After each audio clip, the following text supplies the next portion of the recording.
Welcome, everyone, to Dinging Corners, a baseball podcast and video powered by And video. SlabStox.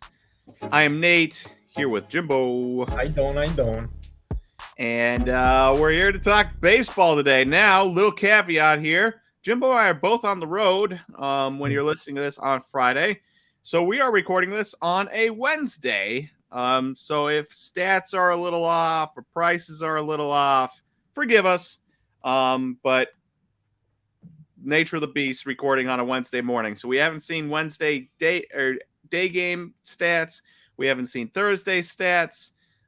So they could be a little off. They could be a little off. And even prices, the rest of Wednesday, rest of Thursday, and even Friday morning before you're listening to this. Mm-hmm. So with that in mind, we've got a number of things I wanted to talk about today with Jimbo. And I think I'm going to start with the prospect and go into the major leagues because I've only got one prospect on here, and that is, because I'm a homer, Jacob Misiorowski. Never sure how to say his name. 6'7" pitcher for the Brewers, drafted in the second round last year, and we've talked about him before on here, Jimbo. Mm-hmm. But I only own one auto. Right, I own one base auto. I bought it for $7 plus $1 shipping. It was one of those like, well, I got to pick one up, right? Mm-hmm. So here are, let me share with you his stats real quick. And we will get that up there. So you've got Jacob Misiorowski here, real quick. 60 fastball, 70 future slider, 55 curveball, 45 command. But the Brewers have been pretty good at getting guys to have decent command anyway. Mm-hmm. So I could see that tick up a bit. 26 innings this year, 15.53 ERA or K per 9, 3.04 ERA in A ball. He just got called up to high A, pitched 5.1 innings, gave up a run, struck out 11.81 guys per 9, or gave up one hit and one unearned run, I think. Let's see here. One unearned run, one walk, 7 Ks, 5 innings in his first taste of high A. So, you like to see that. But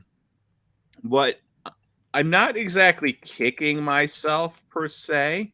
And let me look up his cards real quick just so we have them up here. I'm not kicking myself. You can see his stats and you can see, he's in high A. And there's not much to be made of one high A start here. But his prices have gone crazy.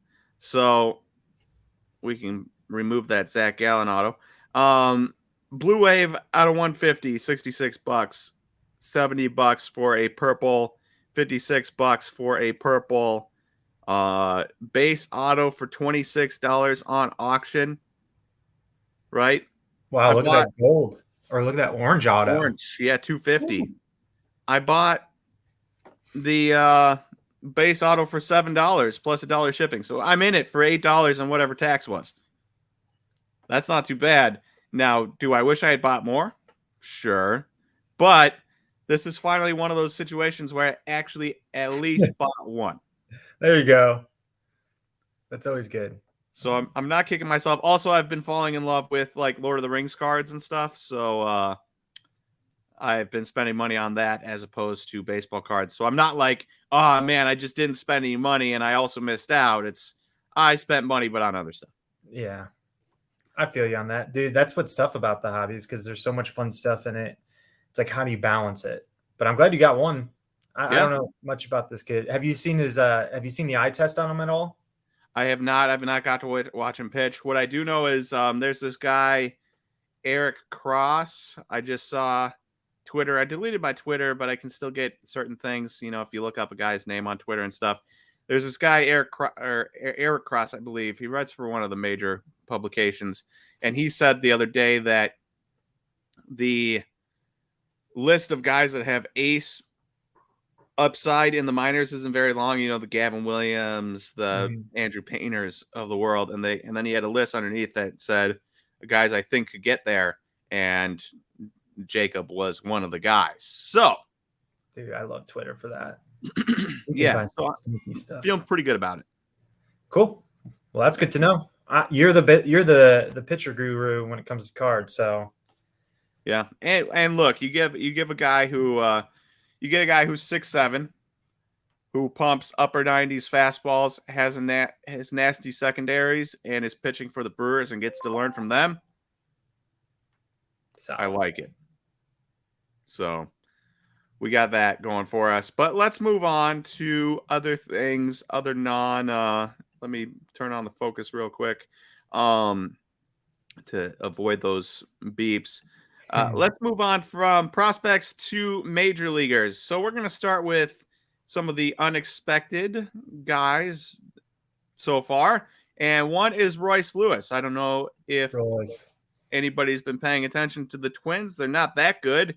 34 and 33, I believe, same record as the Brewers, who I would classify as being a major disappointment. And but Royce Lewis is back a little bit unexpectedly. He tore his ACL last year, but he is back. Played 11 games so far this year, and he's sitting 318 with 318 on base, 477 slugging, 120 WRC plus in a very small 11 game sample size. A nice 0% walk rate there with a 30% strikeout rate and a 414 BABIP. You know what that means, Jimbo? That is unsustainable. Yeah. But you know, it's one thing that's interesting that I guess I didn't realize until just now. He just turned 24. Isn't that crazy? Yeah, because his name, I feel like when I was looking this up, I was like, dude, he's probably 28 to 30 because of how much we heard his name. But a lot of times when these guys get called up so early and like the hype is so early on them that if they have a few injuries, like they still have time to recover from, because they're still really young. It's true. I mean, it is, because we've been hearing about Royce Lewis since he was the was it 2 or 1? First overall pick. We've been hearing about Royce Lewis since that point, right? And he was a top prospect instantaneously. And then he was a top prospect again. So he's been a top prospect for 6 years now. Yeah. Because he got injured before exhausting his rookie eligibility last year. So he was still a top prospect this year. So 6 years being a top 100 prospect. Yeah, he was in that draft with Hunter Green where Hunter Green went second, Mackenzie Gore third. That's what it was. Brendan McKay, Kyle Wright, Pavin Smith, all those guys. Pavin Smith. And was that the Keston Hero draft then? Yep, Keston Hero. Joe Adell? Joe Adell, yep.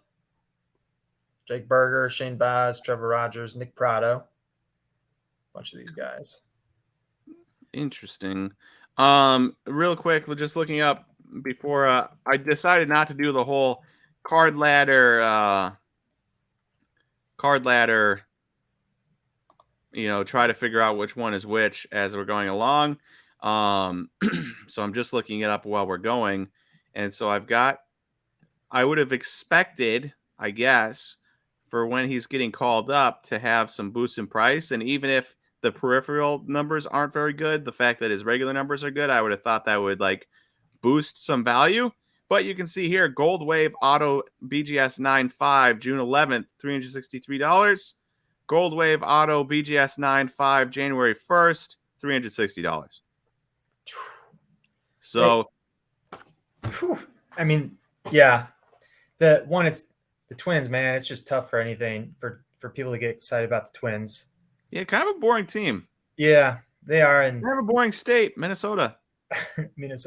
But the one thing I feel like this is a good example of is this is what could this is what could happen to some of the prospects that we really like. First overall pick, high school, that everything lines up perfectly. Shortstop, there are injuries, but with the Twins, there's things that could really turn south for you. So that's why I always tell people to hedge their bets on some of these bigger cards. Like if you have a lot of money in some of these younger guys, to sometimes hedge your bets when they do start to go off, sell some of it and then recoup some of that and reinvest it to the next guy and all that good stuff.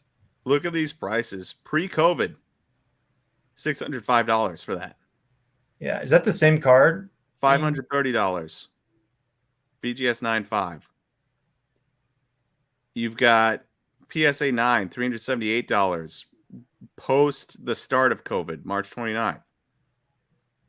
You have September 6th, obviously height of COVID, $1,559. Wow. Like insane dollars spent for, a prospect who number one overall. You were right. And this could happen to literally anybody, no matter who you like. His career trajectory of getting injured, getting injured could happen to anybody. Yeah. Cause like for me, I'm a big Jackson Holiday guy right now. I like to, I like what I'm seeing, but realistically, this could happen to him. Good. Now to be fair, Jackson Holiday is putting up, like, we look at Royce Lewis's numbers. A ball, 19 years old, 141 WRC plus. A plus ball, 19 years old, 110. If we look up Jackson Holiday. Correct. But when you're injured, everyone has the same stats. 0. No, I understand. But I think Jackson Holiday is starting further up the board. Look, 19 years old, A ball, Royce Lewis had a 141. Jackson Holiday had a 228 WRC plus. In A ball as a 19-year-old, Royce Lewis had a 110 WRC plus. Jackson Holiday has a 176. Yeah. So from that aspect, like, we're talking about a significantly. They're both number one picks, right? But Jackson Holiday is like here, and Royce Lewis is like here. Yeah, but it was more for the first overall pick, high school bat, shortstop. If they get hurt, all that. I am a pro Jackson Holiday fan. Don't get me wrong. Like Jackson Holiday or Royce Lewis, clear Jackson Holiday. But I just want people to be careful because, man, there's some big dollars floating around. There is. You see, like, Junior Caminero prices right now. Dude. Like, the dude's really good. But, like, we're talking insane prices for a guy that back half top 100 prospect, even on updates. Now, do you know how the Rays got Junior Caminero? Yeah, they traded him from the Cleveland. Yeah, you know for who? Tobias Myers. Dude, why do people trade with the Rays, man? Like, literally, look at their history. Tobias Myers is now in the minor league system for the Brewers after having gotten released by the Guardians and then picked up somewhere else and then released there and picked up by the Brewers. Oh, my gosh. And for Tobias Myers, they picked up, and this was like, I'm pretty sure Tobias was a guy that was like 40-man roster crunch, needed to get rid of him. We're going to put him in the 40-man roster. And they pick up Junior Caminero. It's just what the Rays do, man. They put their money in these, like, I don't know, someone within their scouting or something. They know what they're doing there. Like, and other teams need to find who that is and just make them their GM. Yeah. All right, let's move on to Mickey Moniak. So this guy, also shocking, only 25. Like, I would not have guessed that he was only 25. What else is shocking is that he seems to be a cat with 9 lives. Another first overall pick, but the year before. Yeah. I thought for sure, once he went to LA, that, like, his career was just kind of a throw in. Maybe we get something out of him, but it's LA.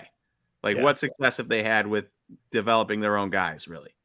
Well, that's the thing. They get a guy, they do very well for like a year or two, and then they fizzle off. That's just kind of what the Angels do. I feel like they always have 1 or 2 guys that they get there in their first year, they do decent. Yeah.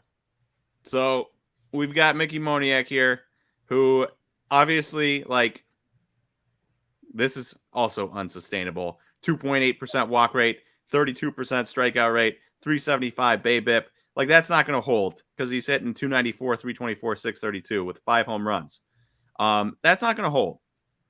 But for an Angels team that is currently on top, or not on top, but won 8 of their last 9 as of Wednesday morning. Third place in the AL West, but only a game behind the Astros for second. And you got the Rangers, who just lost Jacob deGrom, so like that's a blow.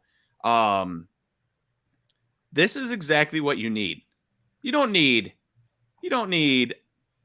extended greatness from guys like this. You just need a couple of hot stretches where they can help carry the Otanis and the Trouts and take some burden off their back for a few weeks. Yeah. And that's what you're getting from Moniak. Will he keep this up? No chance. No chance. No chance.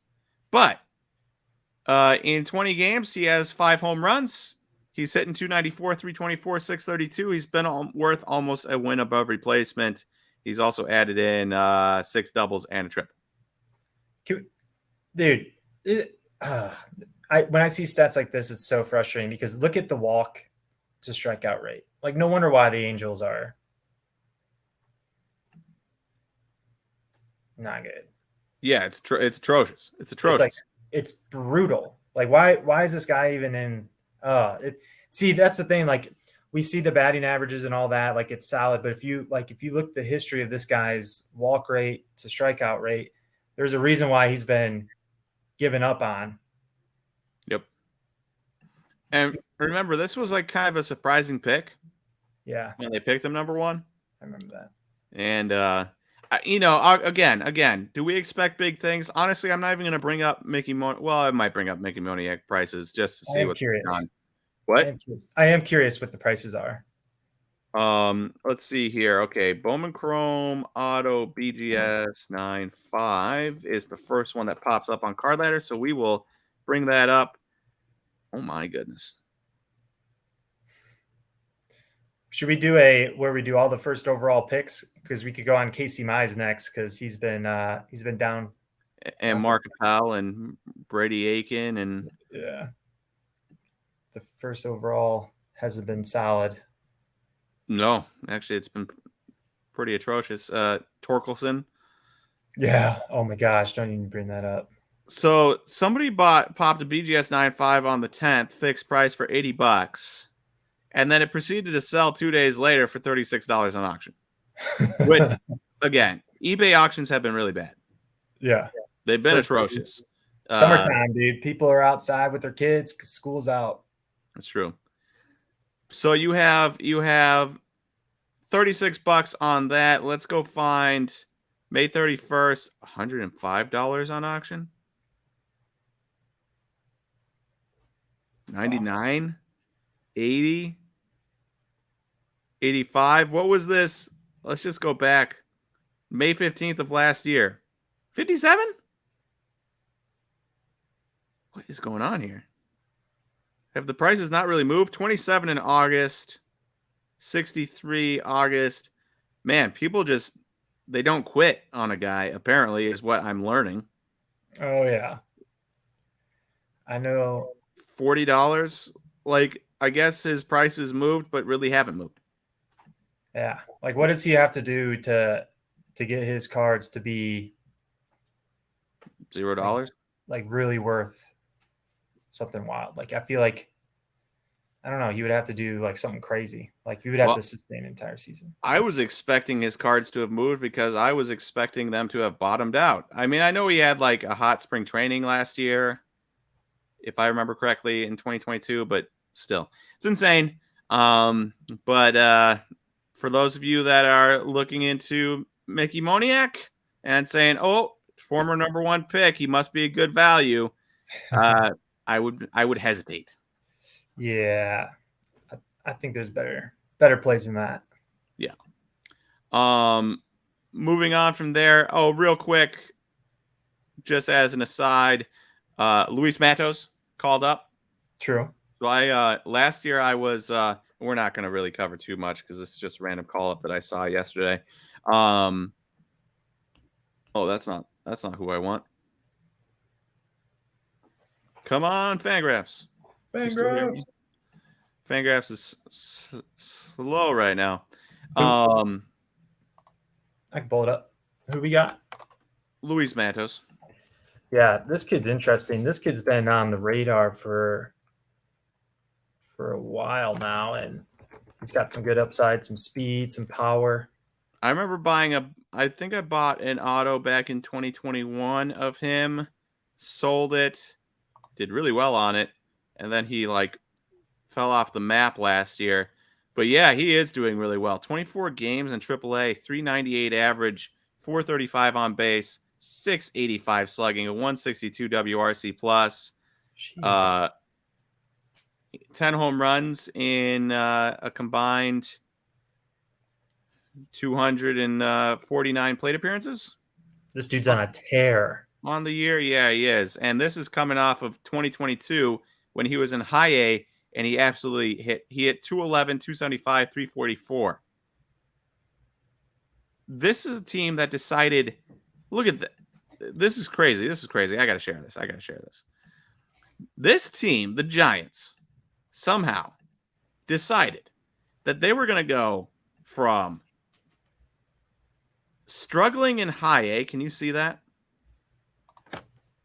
Struggling in high A, 211, 275, 344, 74 WRC plus, to going straight to double A, even though he struggled. And he hit 304, 398, 443, and then going to triple A. Like, they didn't even restart him at high A.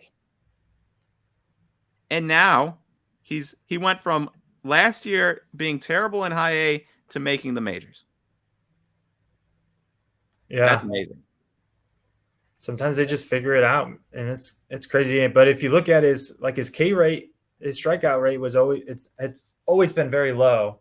Obviously, his walk rate isn't very solid, but I'd rather someone that puts it in play rather than striking out. And sometimes, like that's why I brought up the thing about the Mikey Moniak. Like, you can build off of something like this, where it's like, okay, you're putting the ball in play. At least you're putting it in play. Like the ball will find the gaps.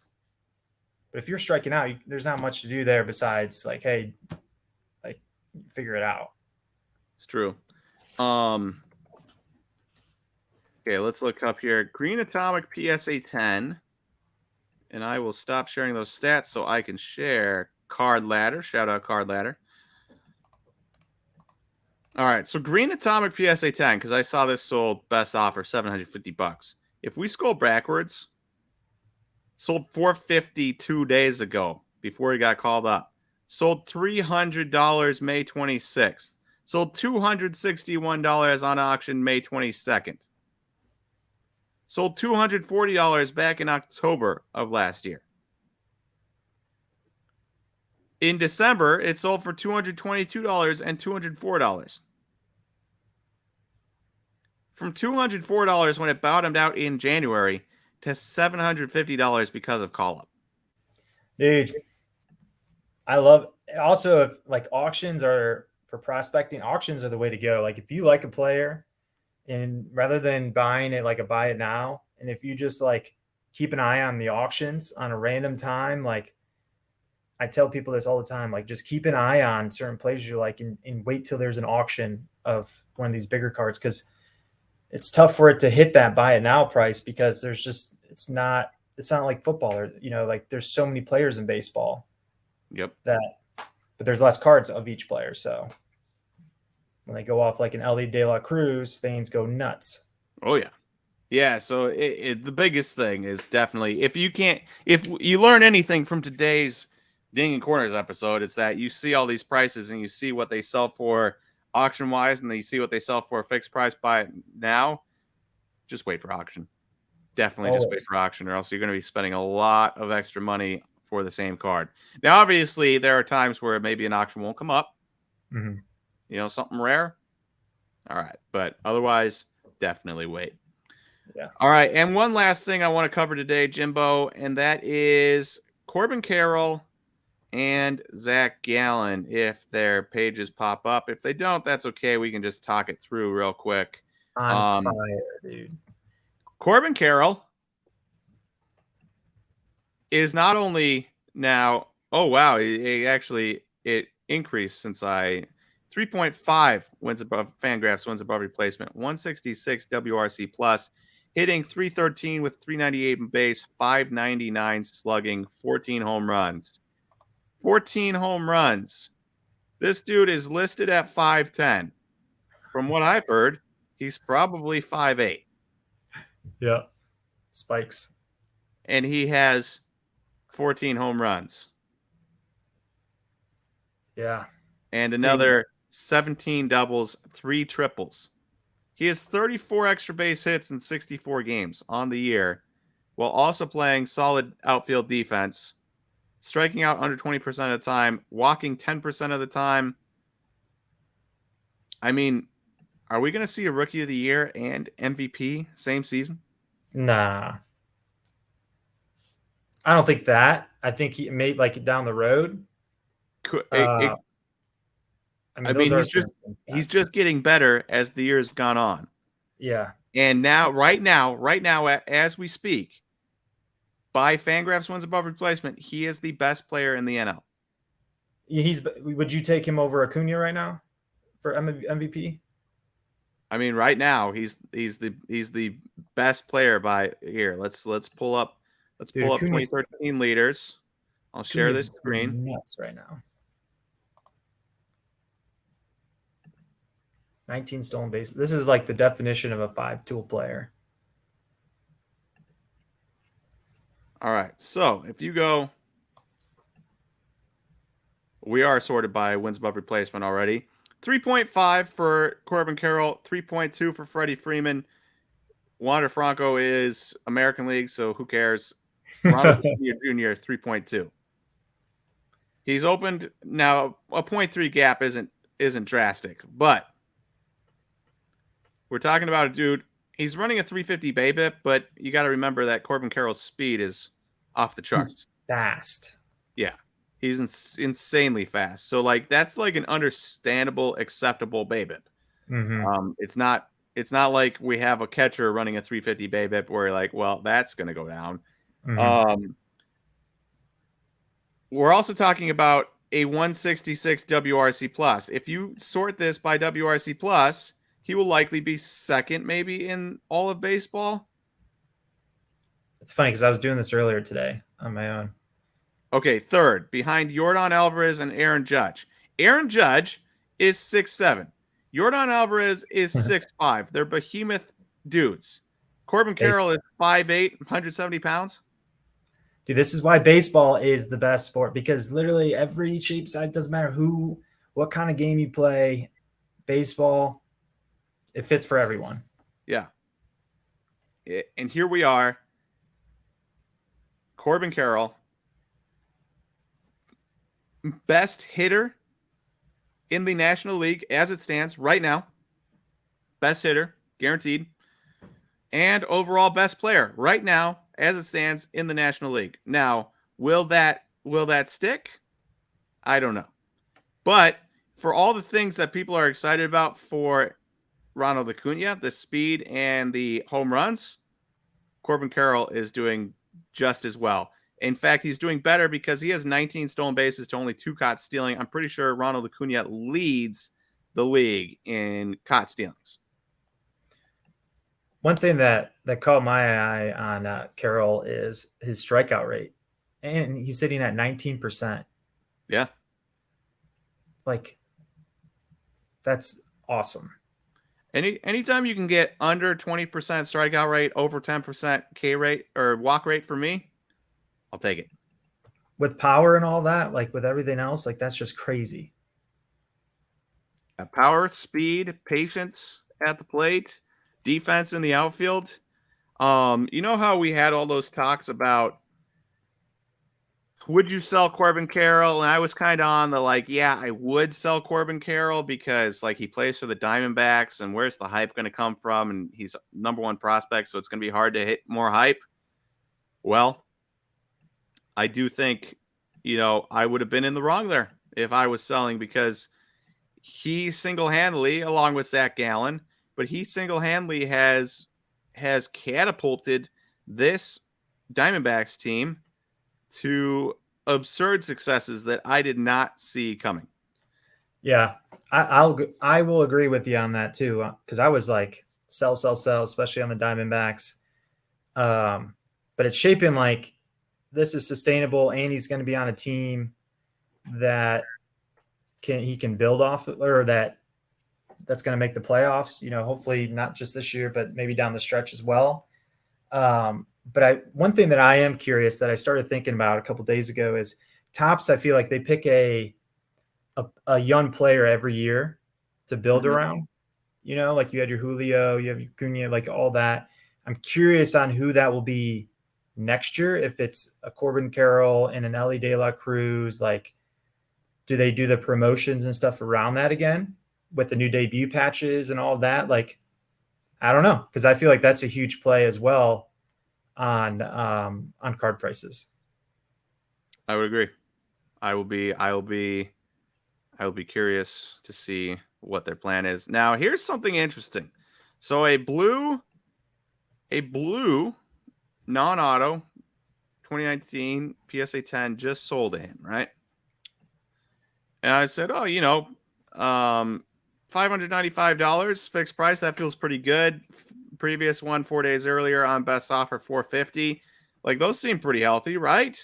And then you scroll down, $595 March 22nd, $425 March 16th, $379 March 3rd. Auction. Now that March 6th, $700. $450.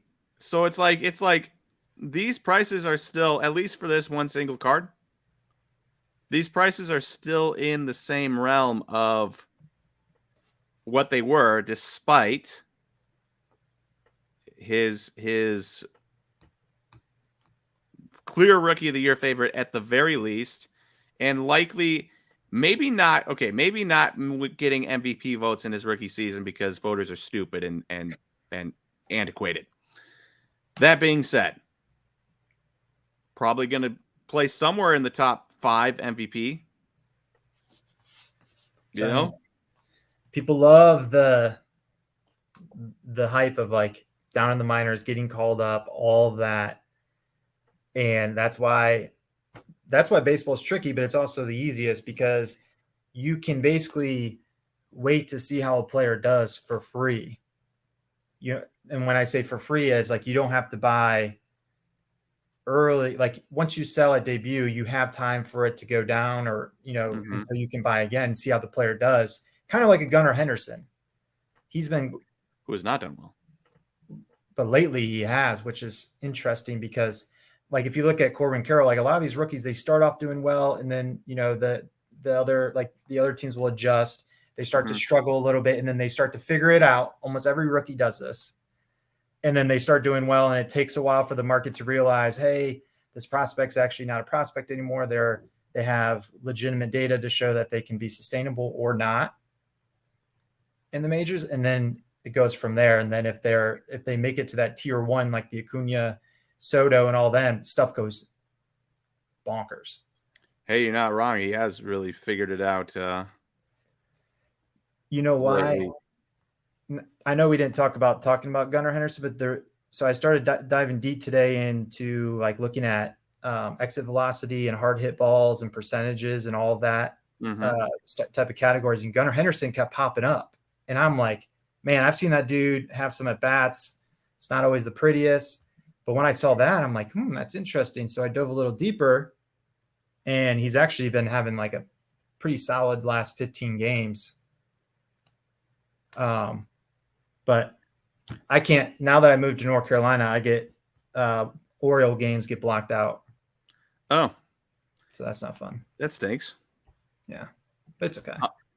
Real quick, just to share your point here, Gunnar Henderson StatCast data, 2023 MLB percentile ranks. He's 89th percentile in average exit velocity, 92nd in max exit velocity, 91st percentile in hard hit rate. For those of you watching this, red is good, blue is bad, essentially. 92nd percentile in walk rate, 13th percentile in K rate, but 88th percentile in barrel rate, 95th percentile in arm strength from shortstop. So, like, yeah, he's figuring it out. He's figuring it out quick. and you love to see it. The one that always kills me is just as a quick aside for these things. When you look up Christian Yelich, he is always, look at these. 93rd percentile average exit velocity, 89th percentile max exit velocity, 95th percentile hard hit weight, expected weighted on base average, 85th percentile, expected batting average, 88th percentile, expected slugging percentage, 79th percentile, barrel rate, 67th percentile, walk rate, 79th percentile, sprint speed, 72nd percentile. Outs above average, actually. He's doing really well defensively, I guess. But you get all that, right? And you're like, yeah, this guy must be amazing. And then you look and he has a 783 OPS. And it's been like that for years. Years now, ever since he broke where he's still hitting the ball absurdly hard. All these numbers are still insanely red.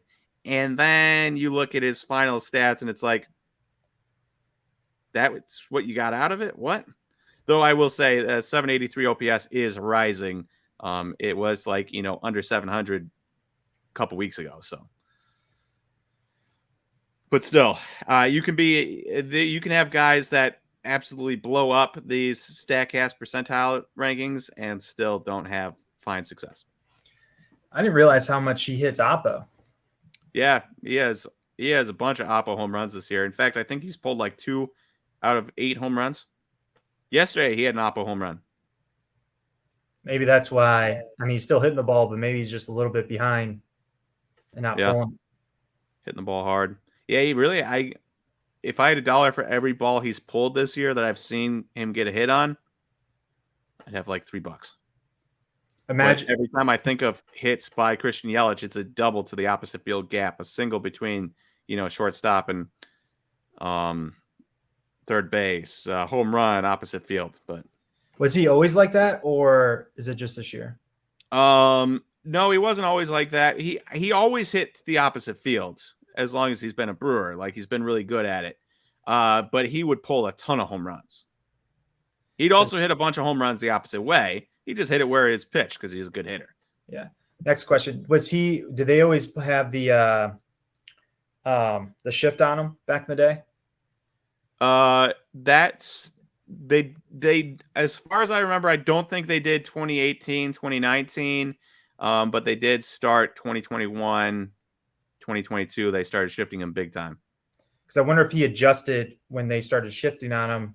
And if I were with him, I'd be like, hey, man, maybe we try and pull the ball and now with the shift's gone and, you might be able to get more hits that way and use your power more. But what am I? What's funny is that when I said I think I didn't actually even look at this chart. You can see it. Yeah. That's why I asked. Pulled 2 home runs. The rest, opposite field. And you can see this spray chart as well. That's why I asked, because I saw the little chart, and I was like, he's a lefty, isn't he? And I was like, dude, I bet that's what it is. He's just so he's adjusted from the shift to hit more oppo. But now with the shift being gone, he can go back to his oppo because there's a huge gap there for him. And I don't know. That's what I would do. But I don't really know him that. I don't watch him enough to really know everything about him. Yeah. What I will say is, while there's not nearly as much red as there used to be, at least there's still some red. And he's having his second highest hard hit percentage year of his career. His sweet spot percentage has been consistent the entire time, but it's his launch angle. Yeah, it just keeps going. But it is ticking back up this year, which is nice. Yeah. Would love to get it back to the 11.3% in 2019 when he hit, 40 some home runs before he got injured. Yeah. Well, how about this? Let's make a call to him and say, hey, let's start pulling the ball again. I agree. With some homers. Yeah. Launching bombs. Hit the Toyota in the Toyota territory or in the Tundra territory in Miller Park and win a fan of free Toyota. Is that a real thing? Yeah. Oh, that's sweet. Yeah. Could you imagine if a home run ball hits the car, not on the bounce, on the fly? As far as I know, it's happened once. I'm not 100% sure if the person gets the car that's been hit. That's what I was going to ask. Get a different one. Probably a different one because just getting it up there and all that is probably a whole operation itself. But it would be cool to get the one with a dent in it. You'd be like, hey, this is the dent. Yelich it, and I got this free truck. That would be amazing. That would be sweet. And it's one fan in the stands. The ticket gets selected. That's awesome. Yeah. I love stuff like that. And real quick, just as a aside, because we talked about Corbin Carroll, Zach Gallen himself has also been amazing. He has a 3.09 ERA in 84 innings this year, but a 3.2 Fangraphs wins above replacement, striking out almost 10 guys per 9, while also barely walking 2 guys per 9.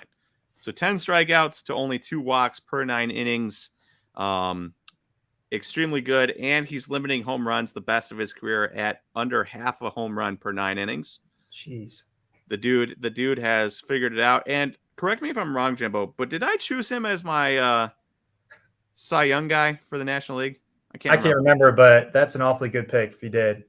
I do have a question on that. Just curious. Do you have his stuff pulled up? His stats? Yeah. Yes. What's his what does it look like when he has runners on base? Let's share screen here. All right, I'd probably have to go to splits for that because I've watched him a few times, and he seems like very men on base. Men in okay, so you got bases empty, 49 innings, a 229 average, 267 on base, 318 slugging. He's given up 1 earned run, 1 home run. Men on base, he's given up 28 earned runs. Men in scoring position, he's given up 23. So that's I mean, those are still really, really like amazing numbers. But I did notice when he has someone on base, he's definitely one of those pitchers that gets flustered, I feel like. Mm-hmm. And that's the only time when I was like, man, like, what's he doing? Like, just pitch the ball. Don't worry about that. But I'm pretty sure our Tigers just lit him up. The Tigers? The Detroit haven't won in June Tigers? I'm pretty sure. Wow. Who could have seen that coming? Not me. It was probably the best matchup possible. Gallen faced the Tigers at the Tigers, big old Comerica Park. But sometimes that's why they play the game. That's true. You never know what's going to happen. I mean, the Brewers were riding high, and then they run into the A's, and they got swept by the A's, who came in at 14-50 and left at 17-50. It's okay. They took the first 2 from the Reyes so far this week. The A's did? They also took 2 from the Braves. So they went Braves, Brewers, Rays, and they've won 7 out of 8 games. I think even more than that. I think they're on some kind of crazy streak. But did you know, like, the thing about that, right? Like, all the fans coming and doing the reverse. Like, the stadium it felt like a playoff game almost. And I'm telling you, man, like, when stuff like that, players rally towards stuff like that. Like, the team will play so much better. And a lot of those A's players are probably like, man, we're fighting for our jobs right now because they're basically saying we're so bad they should sell the team. This is insane. Okay. Oh, they didn't go Braves. They didn't play the Braves and then the Brewers. They played the Braves and then the Marlins, which they got swept. And then the Pirates, which they won 2 out of 3, and then the Brewers, which they won 3 out of 3, and then the Rays, which they've now won 2 at least of 4 games. Crazy. Baseball for you. That's insane. Anything else, Jimbo, today? Nope. Other than baseball's fun, man. Yeah. For me, just be careful. Obviously, guys like Mickey Moniak, don't be. You saw the stats: 30 plus strikeout percentage, 2% walk rate, high BABIP. Royce Lewis, the same thing, super high BABIP, no walks, high strikeout rate. If you have those guys, right now is a perfect time to sell. Right now is not the perfect time to buy. Have them up and buy it now at the very least. Yep. And let somebody have an option. And also, Owen White got called up. I didn't get anybody to buy my orange auto. And he also didn't do very well. But he didn't start either. So need him to start a game, and then maybe somebody would be like, oh, I got to get this card. But yeah. You never know. That being said, thank you, everyone, for listening on this Friday, even though we're recording on a Wednesday. Hope you all have a wonderful rest of your weekend, and we will talk to you next Friday. Deuces.